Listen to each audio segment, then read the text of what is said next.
NDs on the set. There were NDs on set? Yeah, absolutely. Negligent discharges. Yeah, negligent discharges. And for example, she left a loaded lever action rifle with one of the stunt performers, and he goes in the holding tent and sets it off. I mean, people were filtering all over set with guns. They were pointing guns at kids. They were pointing guns at each other. They were handing guns off to hair and makeup people.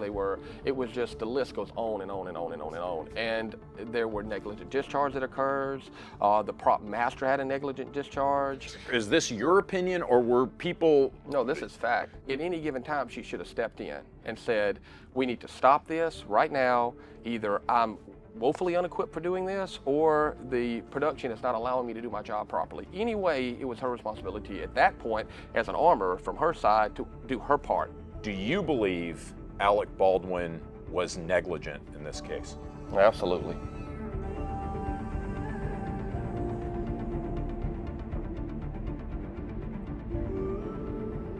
How's it going, sir? So my understanding, you were in the room when someone was shot? holding the gun, yeah. Okay, alrighty. What do you need? Well, I know your name, so it's Let me call you back, okay? We've got an armorer who's inexperienced, who is committing errors herself. You've got maybe a general environment of negligence, recklessness. On set. Let's talk about the specific incident. What happened and how did it happen? So the weapon that they were using, and this gets into a lot of nuances, which you're questioning yourself, why did this even go down? But they were supposed to be rehearsing. Now, it's very important to understand that the camera crew itself, right? The majority of the camera crew quit. Why? Safety reasons. They submitted. They said it was unsafe. They say it was unsafe, and they walked off. Now, when your camera crew walks off of a movie set, I would say that's pretty important. You know, I mean, pretty important to film a movie with camera crew. So they left. So that's one of the reasons why Halyna was behind the camera, because there was no one else running the camera. So that is important to know. So she was in there, and they were supposed to be rehearsing. Baldwin called for his gun, his really, we call it his really, which is a real gun. And what kind of gun was it for gun nerds? A Model P, just a generic Model P, Old West revolver, 45 long Colt caliber. They bring it in to him before, and there you got Dave Halls, which is the first assistant director, handling. I'm laymaning this, it's David Hall's handling it.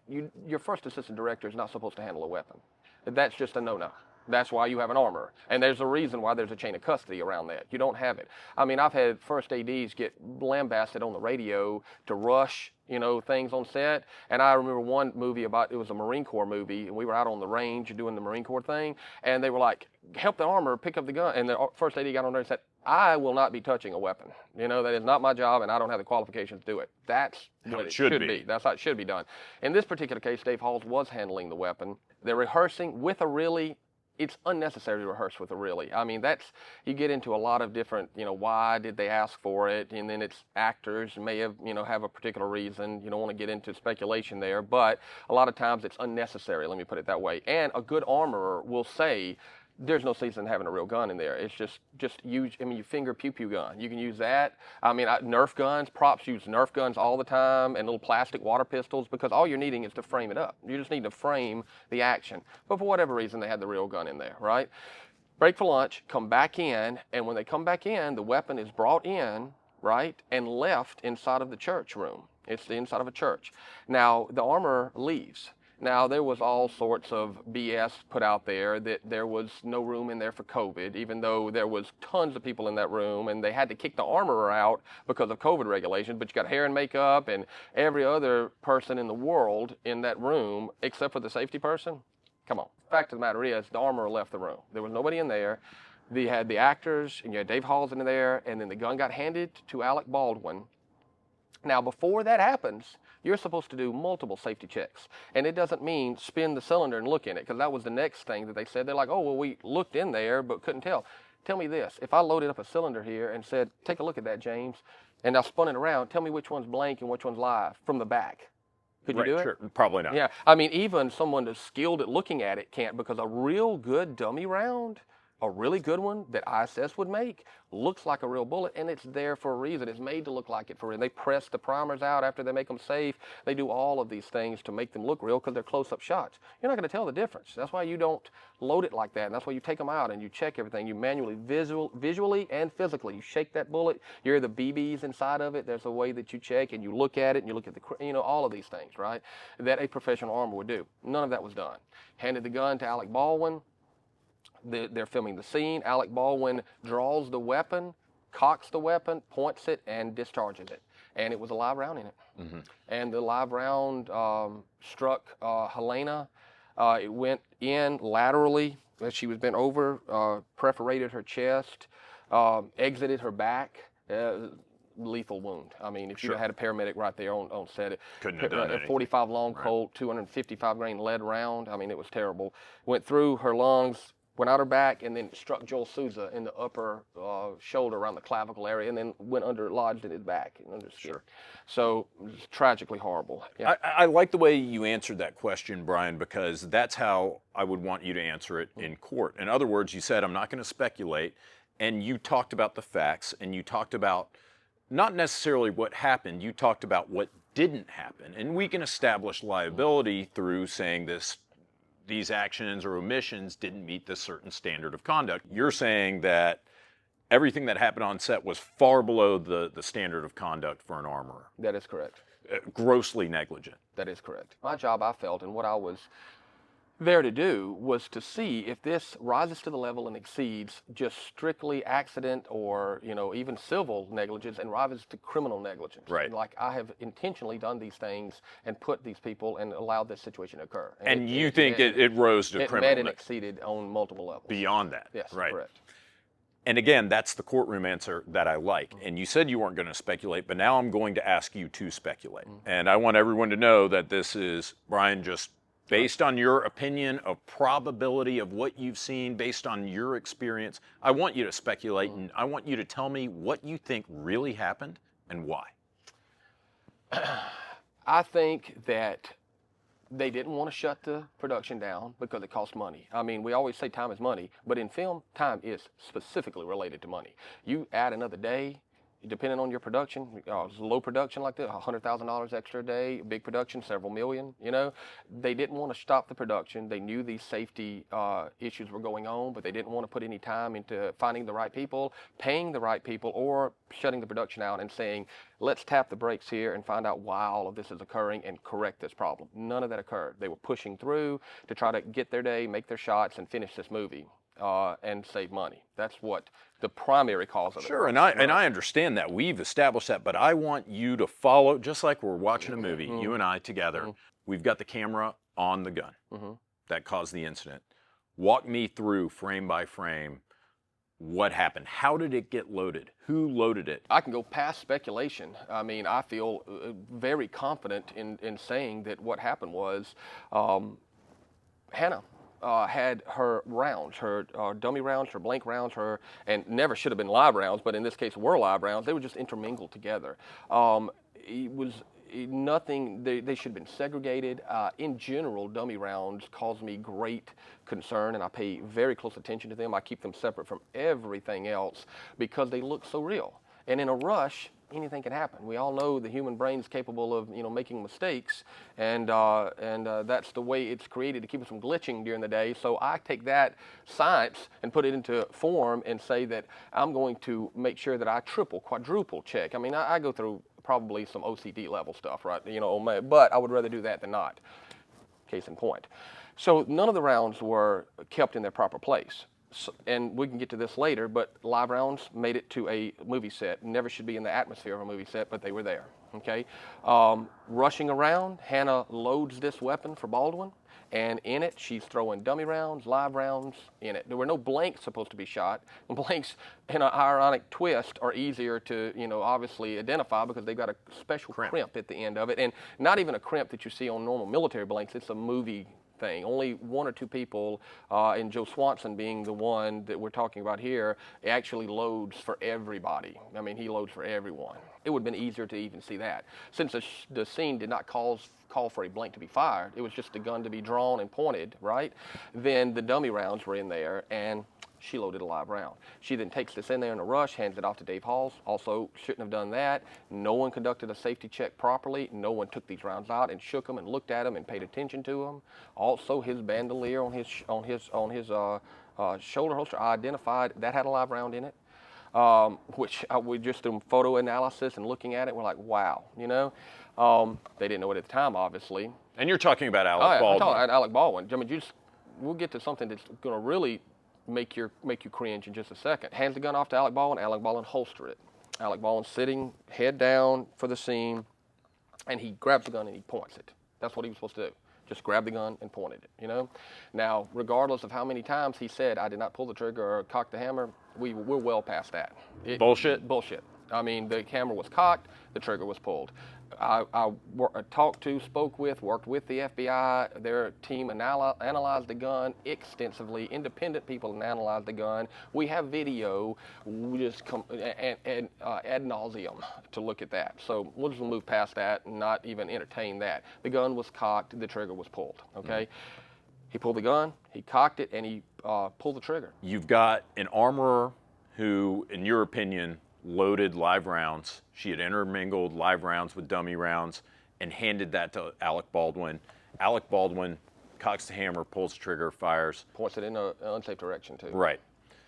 Now, back to the question I asked you at the beginning.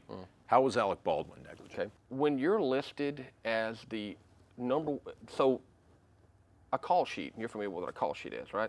Call sheet is it's been more arguments and fights had over a call sheet and where your name's on it and who's listed and who's not listed than anything else on a movie set, probably.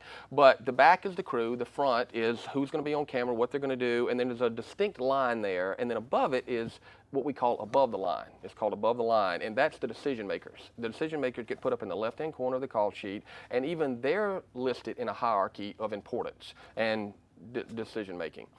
Alec Baldwin was listed as the producer in the top of the left-hand corner above the line. That means he was the man. The decisions made on that show, whatever they negotiated in that contract and what decisions he had, that's it. I don't know what I can talk about that contract because of the protective order, but I will say this much. And let's not get Let's into just get to the call sheet. He was listed as the #1 producer. A producer is in charge of everything on a movie set. And safety is most certainly one of those things. So he assumed responsibility by being the top name on that call sheet. Absolutely, and he was also there all the time, so he was boots on the ground. Before I get into that part, I'll tell you a second thing, and this is based off of statements that they made. It was like, well, they told me to do it. Okay, well, let's take James just going down the highway, and there's a school up here, and there's a crosswalk, and there's kids everywhere. And a highway patrol walks up to you and says, hey, James, don't worry about it. Floor it. You go as fast as you want to down this road. I'm not going to do a dang thing. James Reeves is going to know I'm not going to do that, and I'm not going to drive through a crosswalk with a bunch of kids at full speed just because this cop told me to do it, you know, because that's because you got common sense, you know what's right and wrong, and you don't even have to be a professional at any level of anything to know that you don't drive 120 miles an hour through a school zone with kids out. Okay, so those are the two defenses that they tried to mount. Well, Nanny, I was told to do it, so it's okay. I can point guns and pull triggers and do all that stuff, right? We know that. You don't handle a weapon that way. And by his own admission, with Stephanopoulos and other people, he said, I am an expert, a gun expert. I know what I'm doing. And he has done a lot of gun movies. His words, not mine. That was #1 thing. And #2, back to the producer side of things, you're not just sitting in an office in New York and hearing updates from the set. You're on the set. You're seeing the negligent discharges go off. And if you're not seeing them, why are you listed as the #1 producer and your role and you're in charge of everyone's safety? You should be doing this, okay? So is it a vanity credit? But are you saying that you aren't really in charge? Because everything else says that that's not true, that you are in charge. So the responsibility lay directly on you, just like it laid directly on her as an armorer. And if you see that things are going wrong, or you don't think that you're within your scope of your capabilities, or you're outside of your out of your depth, well, then you shouldn't be on there. Be there. Right. And that's on you too. That's on you, right? And that's what occurred. And then you get down to the actual physical. The camera crew left. He walked up on the set. He knew that the camera crew wasn't there. You can't argue that fact. Why didn't he at that point in time say, you know what? Where's my camera crew? Oh, well, I didn't know anything was going on. They left because of safety. Well, y'all, we can't have this happening. Let's stop. Let's get to the production office. I don't care what it costs me, and I don't care what we have to do. Let's make this place safe again. Let's look and see what's going on so we can correct it. But instead, it was let's push on. Push on. Let's make the movie. And then you get to the personal side of it. where you take a firearm. When you take a firearm in your hand, you accept a duty of safety, right? I do a thing on set back when I was doing more of the armor services, and our company, we did lots of real world training, and Right. if you want it to look real, that's what we did. We went out to mill bases, we trained weeks after weeks to make sure these people looked the part because they knew the part, right? Having said that as well, my good transition, when I'd hand a weapon to anyone, I would say control. And I'd make them repeat that word back to me on a set all the time. Even to this day, I was at a wedding for a stunt performer the other day, and one of the guys walked up to me I hadn't seen in forever. He went, control. They remember that. It sticks in their head. But it's telling you, you are in charge of this weapon. Everything you've learned, everything I've taught you, and everything I've told you to do or not to do, it's on you now, because I can't be daddy there every second. You have to take responsibility. He took that weapon, he put it in his holster, he took it out, he pointed it at a person, which is unsafe, and in any level of safety rules, Cooper's rules or any other's rules, you don't point a weapon at anyone, okay? Pointed it directly, and he cocked the hammer, and he pulled the trigger. So on an individual basis, he did that, and then on a producer basis, he also. And this is something I wanted to say. I would never do something or say something about someone's guilt in any matter unless I truly believed it, and I truly believe that he was guilty in this. And another thing, and this is something that I'll pointed out, everyone asks, and I think that they did this wrong, and I've had these conversations, when they ask, oh, do you like Alec Baldwin? Do you not like Alec? Or do you have something against Alec Baldwin personally? They all answered it incorrectly. I wish I had an opportunity to be asked that question, because my answer would have been, I don't know whether I like Alec Baldwin. And I don't need to know whether I like Alec Baldwin. Whether I will have a whiskey at a bar with him and tell stories, into the late hours of the night, or whether I wouldn't even say hey to him on the street is irrelevant to whether Nothing or not. personal. Nothing personal. But even if so, I would not have let anything other than facts mitigate or make me come to a conclusion. And that's what I did there. It's not a popularity game, just like the election shouldn't be. It's about who can do the job the best or who did something wrong. Facts. What happened at the conclusion of Alec Baldwin's criminal trial, and how did you feel about the outcome? Okay.